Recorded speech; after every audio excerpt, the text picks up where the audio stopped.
My dear Wormwood, the real trouble about the set your patient is living in is that it is merely Christian. They all have individual interests, of course, but the bond remains mere Christianity. What we want, if men become Christians at all, is to keep them in the state of mind I call Christianity and, Christianity and the Christs, Christianity and the new psychology, Christianity and the new order, Christianity and faith healing, Christianity and psychical research, Christianity and vegetarianism, Christianity and spelling reform. If they must be Christians, let them at least be Christians with a difference.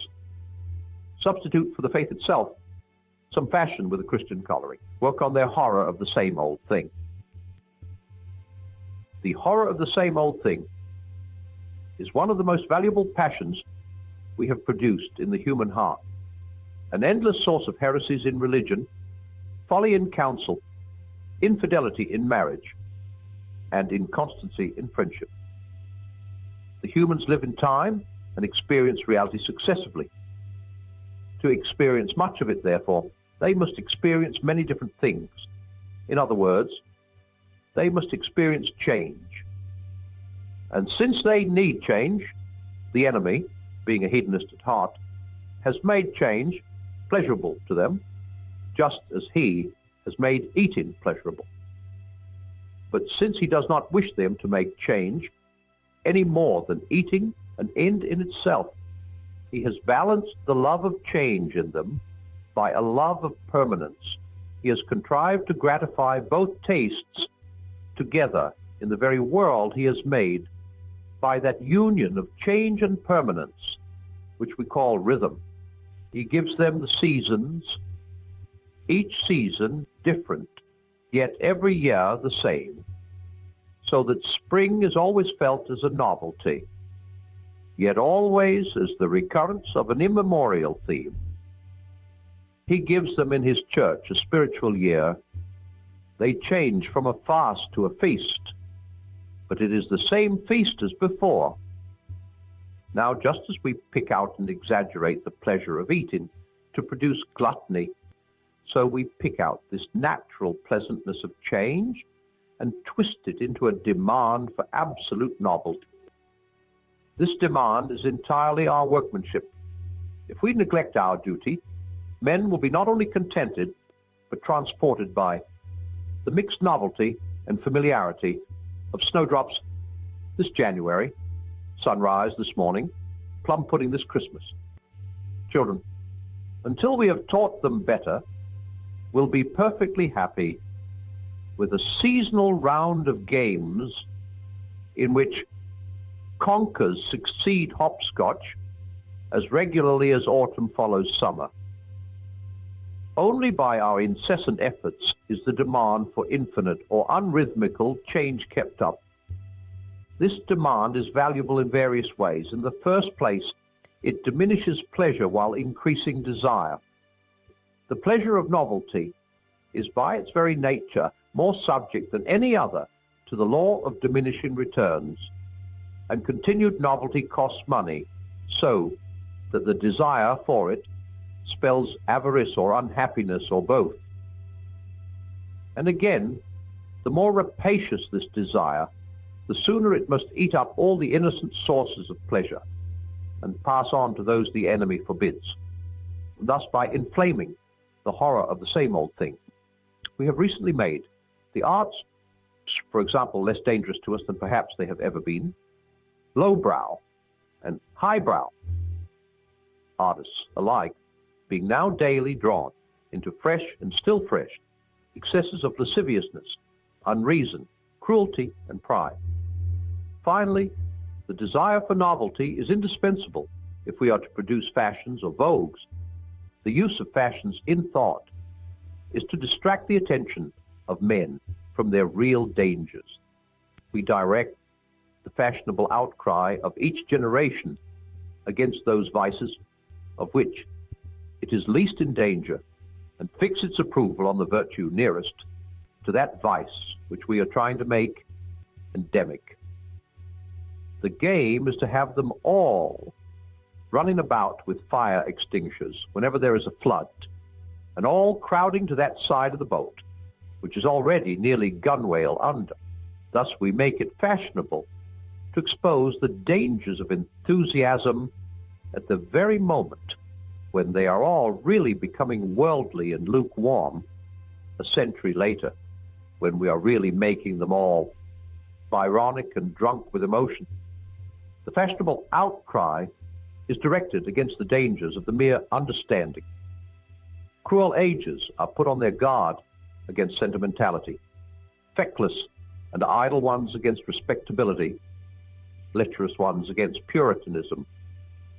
And whenever all men are really hastening to be slaves or tyrants, we make liberalism the prime bogey. But the greatest triumph of all is to elevate this horror of the same old thing into a philosophy so that nonsense in the intellect may reinforce corruption in the will. It is here that the general evolutionary or historical character of modern European thought, partly our work, comes in so useful. The enemy loves platitudes of a proposed course of action. He wants men, so far as I can see, to ask very simple questions. Is it righteous? Is it prudent? Is it possible? Now, if we can keep men asking, is it in accordance with the general movement of our time? Is it progressive or reactionary? Is this the way that history is going? They will neglect the relevant question. And the questions they do ask are, of course, unanswerable, for they do not know the future, and what the future will be depends very largely on just those choices which they now invoke the future to help them to make. As a result, while their minds are buzzing in this vacuum, we have the better chance to slip in and bend them to the action we have decided on. And great work has already been done once they knew that some changes were for the better, and others for the worse, and others again indifferent. We have largely removed this knowledge. For the descriptive adjective unchanged, we have substituted the emotional adjective stagnant. We have trained them to think of the future as a promised land which favored heroes attain, not as something which everyone reaches at the rate of 60 minutes an hour. Whatever he does, whoever he is, your affectionate uncle.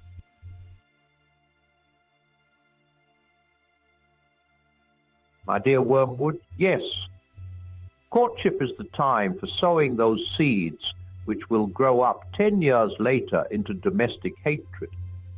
The enchantment of unsatisfied desire produces results which the humans can be made to mistake for the results of charity. Avail yourself of the ambiguity in the word love. Let them think they have solved. By love problems, they have in fact only waived or postponed under the influence of the enchantment. While it lasts, you have your chance to foment the problems in secret and render them chronic. The grand problem is that of unselfishness. Note, once again, the admirable work of our philological arm in substituting the negative unselfishness for the enemy's positive charity. Thanks to this, you can, from the very outset, teach a man to surrender benefits, not that others may be happy in having them, but that he may be unselfish in forgoing them. That is a great point gained. Another great help, where the parties concerned are male and female, is the divergence of view about unselfishness, which we have built up between the sexes. A woman means by unselfishness chiefly taking trouble for others. A man means not giving trouble to others. As a result, a woman who is quite far gone in the enemy's service will make a nuisance of herself on a larger scale than any man, except those whom our Father has dominated completely. And conversely, a man will live long in the enemy's camp before he undertakes as much spontaneous work to please others as a quite ordinary woman may do every day. Thus, while the woman thinks of doing good offices and the man of respecting other people's rights, each sex, without any obvious unreason, can and does regard the other as radically selfish. On top of these confusions, you can now introduce a few more. The erotic enchantment produces a mutual complacence in which each is really pleased to give in to the wishes of the other.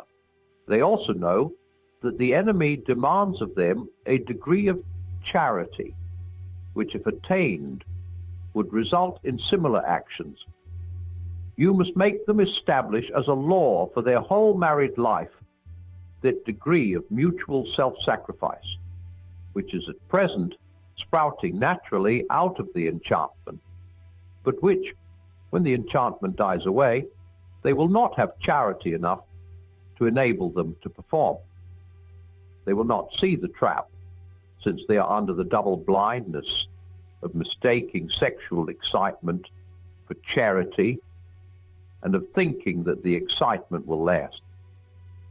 When once a sort of official, legal, or nominal unselfishness has been established as a rule for the keeping of which their emotional resources have died away and their spiritual resources have not yet grown, the most delightful results follow.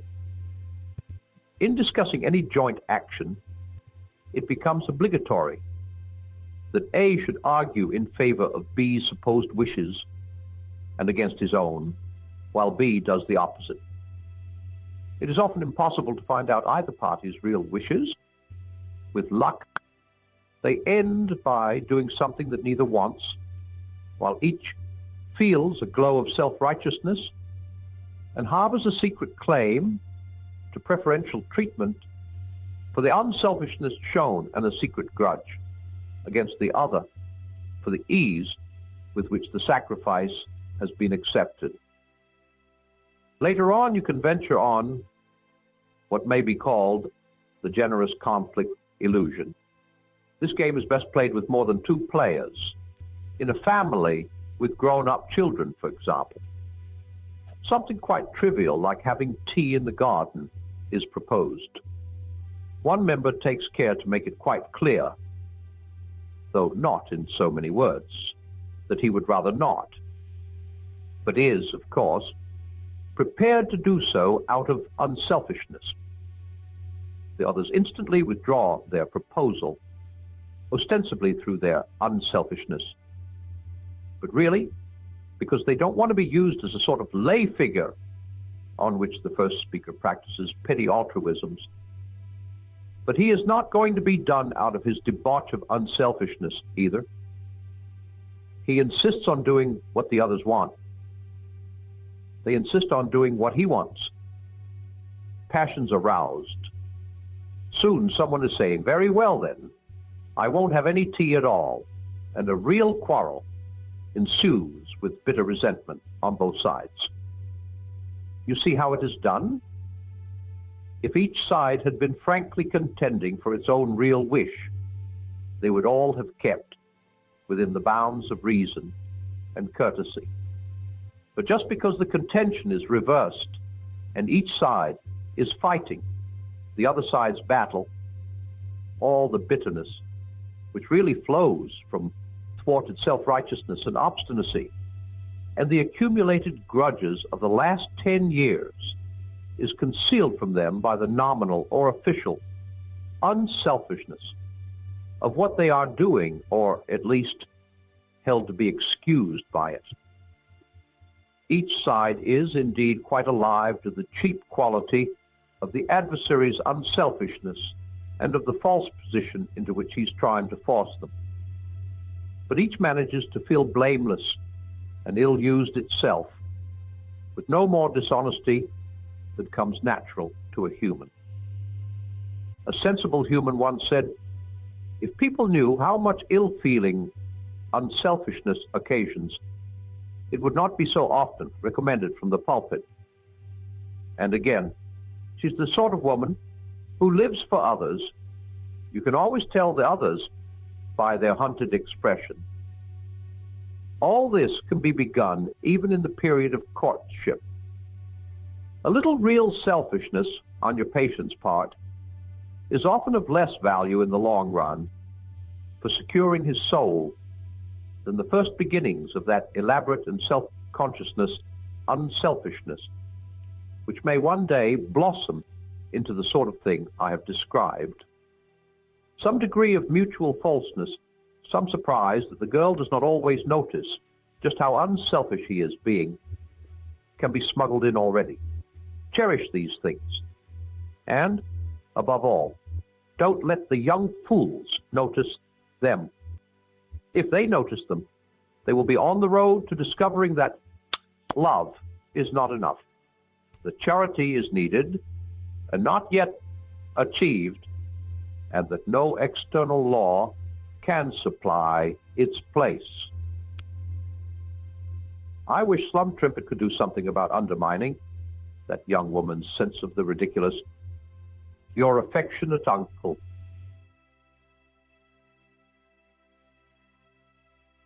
My dear Wormwood, you seem to be doing very little good at present.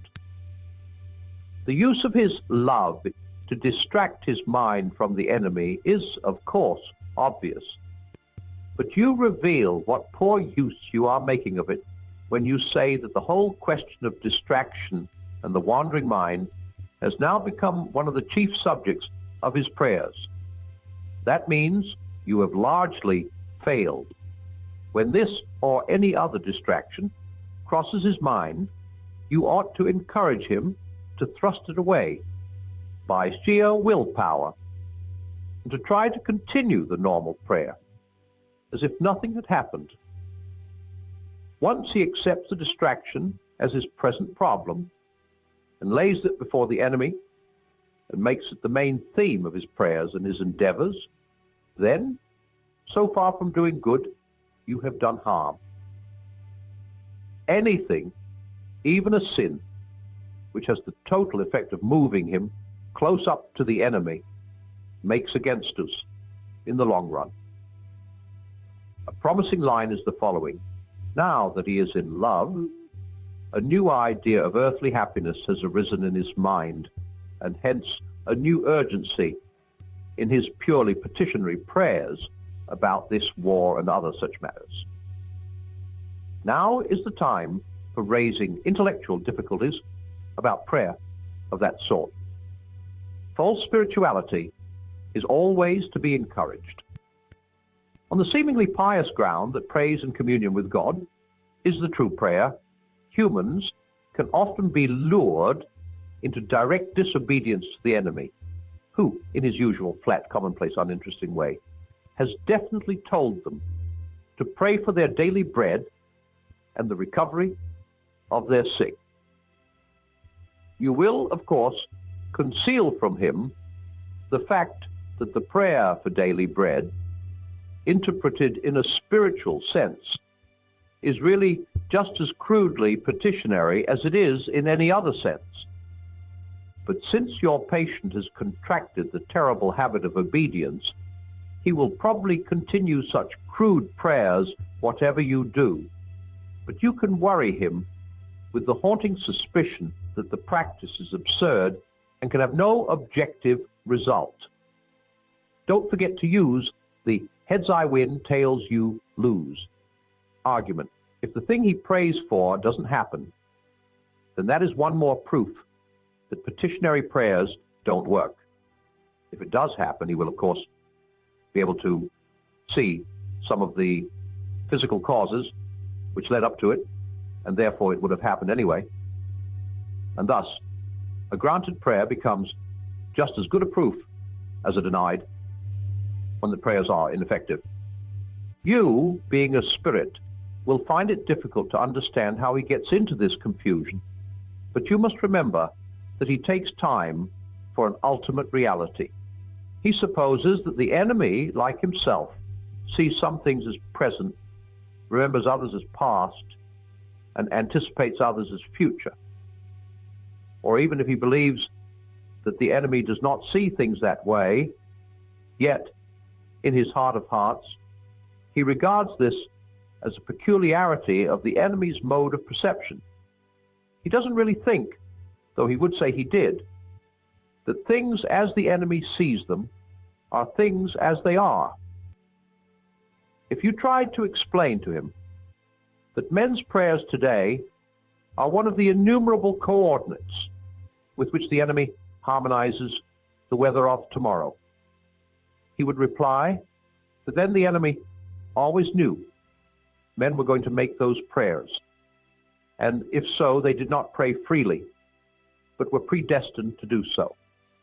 And he would add that the weather on a given day can be traced back through its causes to the original creation of matter itself, so that the whole thing, both on the human and on the material side, is given from the word go. What he ought to say, of course, is obvious to us, that the problem of adapting the particular weather to the particular prayers is merely the appearance, at 2 points in his temporal mode of perception, of the total problem of adapting the whole spiritual universe to the whole corporeal universe. That creation in its entirety operates at every point of space and time, or rather that their kind of consciousness forces them to encounter the whole self-consistent creative act as a series of successive events. Why that creative act leaves room for their free will is the problem of problems, the secret behind the enemy's nonsense about love. How it does so is no problem at all, for the enemy does not foresee the humans making their free contributions in the future, but sees them doing so in his unbounded now.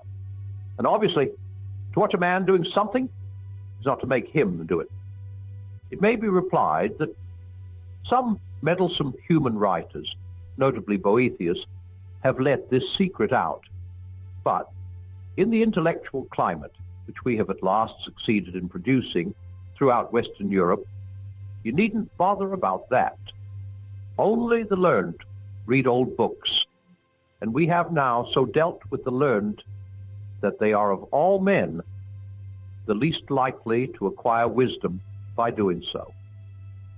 We have done this by inculcating the historical point of view.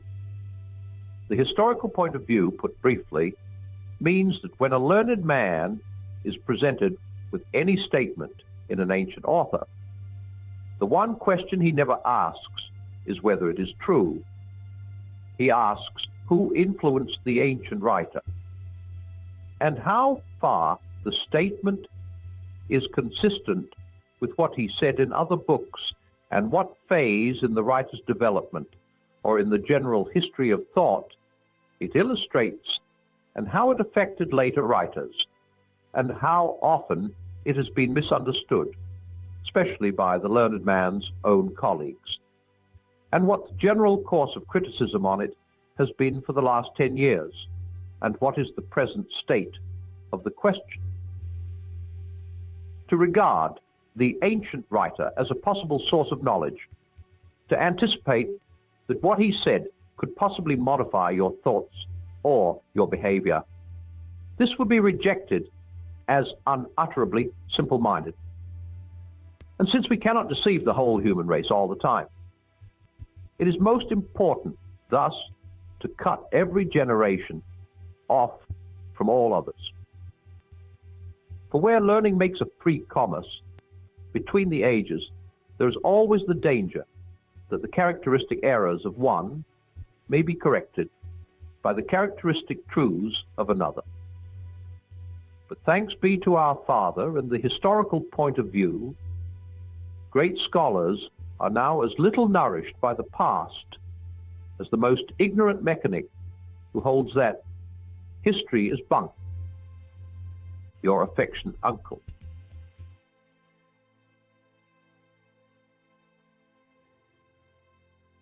My dear Wormwood, when I told you not to fill your letters with rubbish about the war, I meant, of course, that I did not want to have your rather infantile rhapsodies about the death of men and the destruction of cities, insofar as the war really concerns the spiritual state of the patient.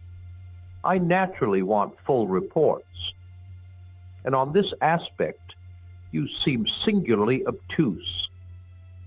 Thus you tell me with glee that there is reason to expect heavy air raids on the town where the creature lives.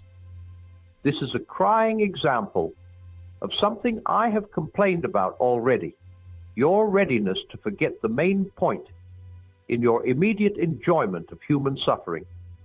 Do you not know that bombs kill men?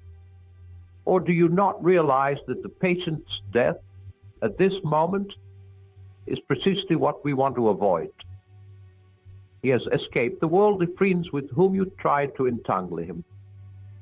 He has fallen in love with a very Christian woman and is temporarily immune from your attacks on his chastity.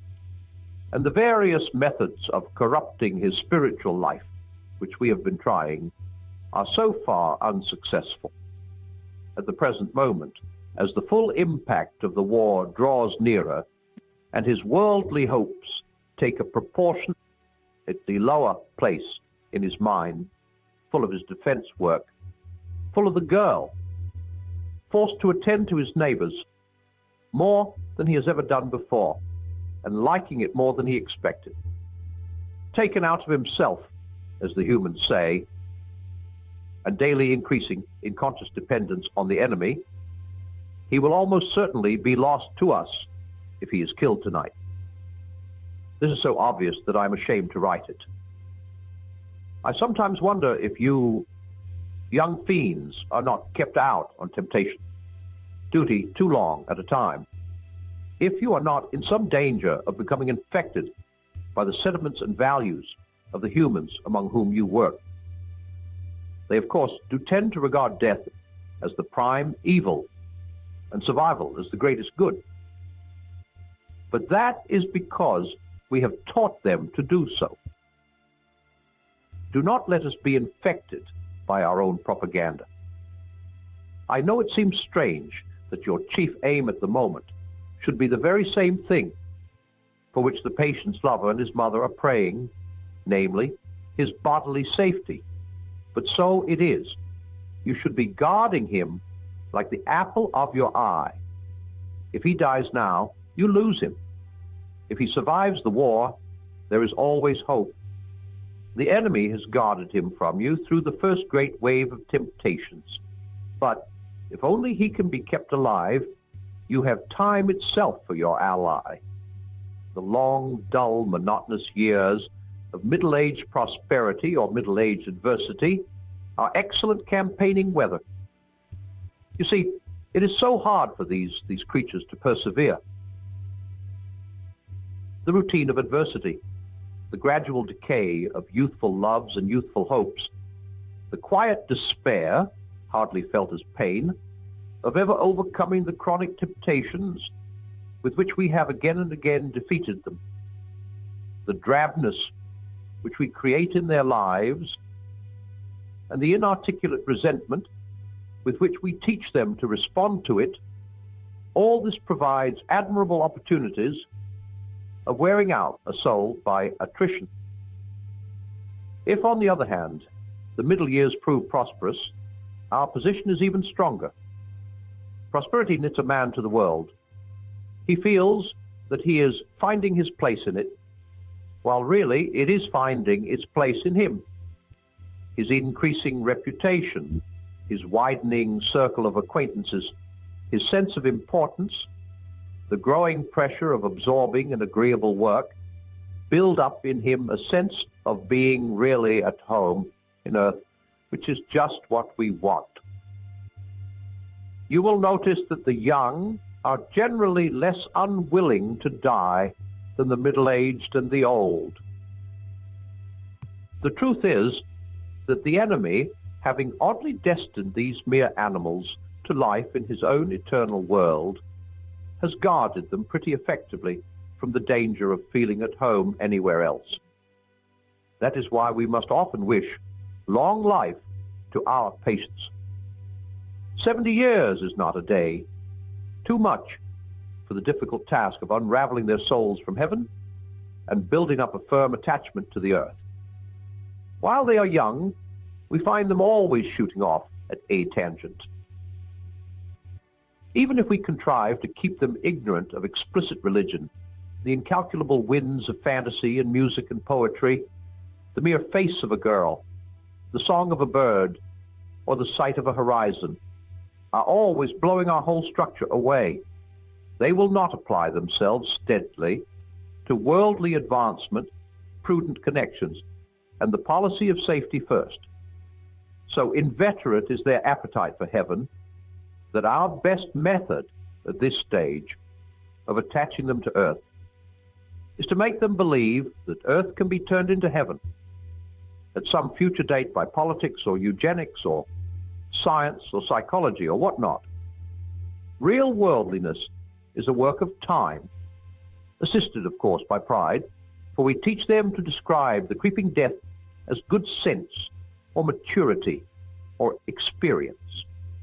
Experience, in the peculiar sense we teach them to give it, is, by the by, a most useful word.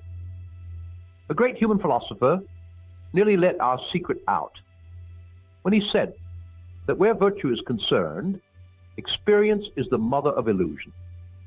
But thanks to a change in fashion, and also, of course, to the historical point of view, we have largely rendered his book innocuous. How valuable time is to us may be gauged by the fact that the enemy allows us so little of it. The majority of the human race dies in infancy. Of the survivors, a good many die in youth. It is obvious that to him whom in birth is important chiefly as the qualification for human deed, and diet solely as the gate to that other kind of life. We are allowed to work only on a selected minority of the race, for what humans call a normal life is the exception. Apparently, he wants some, but only a very few, of the human animals with which he is peopling heaven to have had the experience of resisting us through an earthly life of 60 or 70 years. Well, there is our opportunity. The smaller it is, the better we must use it. Whatever you do, keep your patient as safe as you possibly can. Your affectionate uncle.